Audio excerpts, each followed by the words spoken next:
Hello guys, welcome back to my channel. Our video today is I will show you how to install the distributor assembly of Honda CRV first generation. Before we start to install this one, please don't forget to subscribe to my channel.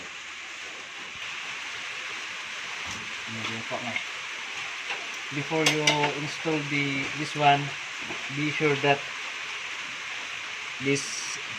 there is straight line here in here. Be sure that this is in proper alignment before you install. And then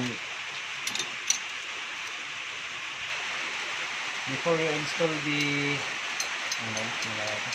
distributor assembly, be sure that the crankshaft pulley is in proper alignment. So I will show you the alignment of the pulley.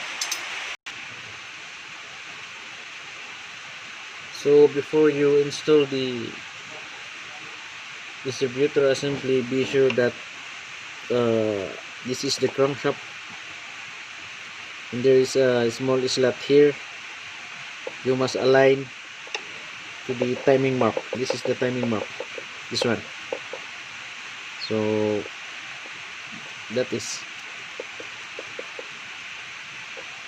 this is it, the timing pulley, and then this is the timing mark. This is a small slot.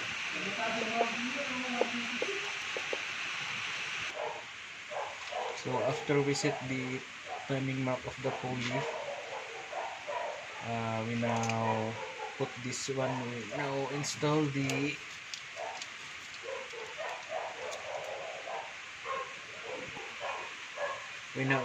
distributor.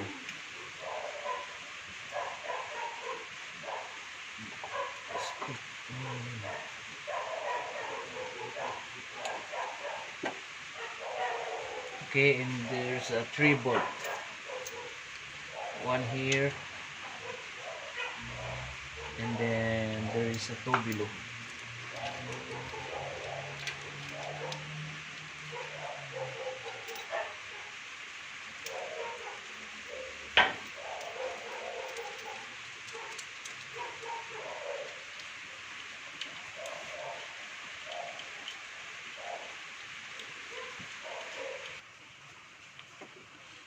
Always remember that this rotor, the pointed one, is always the number 1.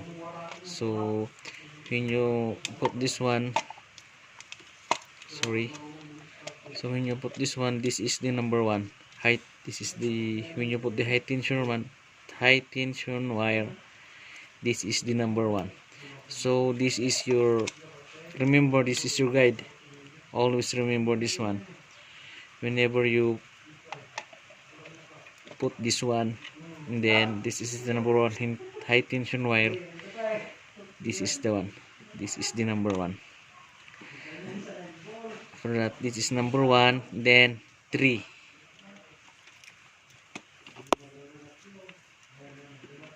Like that. 1, 3, 4.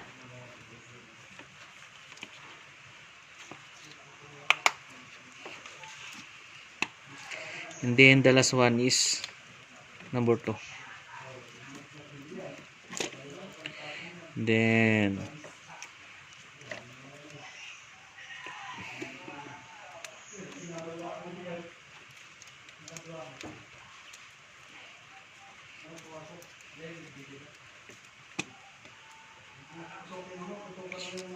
after that, just tighten this bolt using a screwdriver.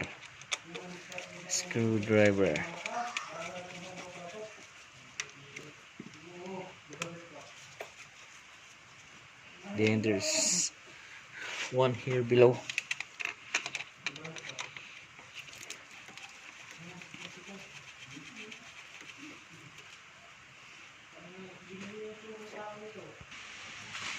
Again, this is the number 1 here. 1, 3, and 4, and then last is number 2. So that it is, I said, sorry for my English, but next time I will try my best to improve. Is that correct, Bong? Yes. Very good. So okay guys, I hope that uh,